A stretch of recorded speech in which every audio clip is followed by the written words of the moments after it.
Hello, আসসালামু আলাইকুম। আমি আজকে মিকা মাছ, আলু আর বেগুন দিয়ে চচ্চড়ি রান্না করব আর কি। আমি ফ্রাই প্যান দিলাম, ওটাকে আমি তেল দিলাম। তেলটা গরম হয়ে গেলে আমি মাছগুলা দিয়ে দেবো, কিন্তু আমি একটু লবণ ছিটা দিলাম এই জন্য যে ওটা লেগে যায়, সেই জন্য।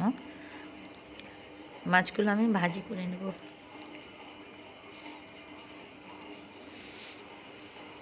মাছটা ভাজি হয়ে গেলে ওটাকে আমি এখন নামিয়ে ফেলবো।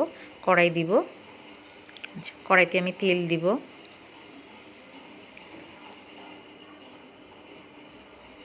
আচ্ছা, আলু আর বেগুনটা একটু তেলে ভেজে নিই আমি।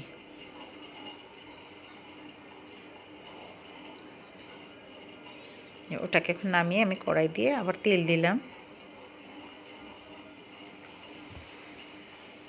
পেঁয়াজ, কাঁচামরিচ, অল্প কাঁচামরিচ দিলাম। এটাকে আমি ভেজে নিব।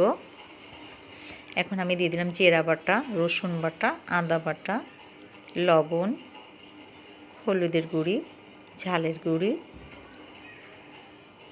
এটা দিয়ে একটু নেড়ে দিলাম। অল্প একটু পানি দিলাম কষানোর জন্য। মশলাটা কষানো হয়ে গেলে বেগুনটা আমি দিয়ে দিলাম।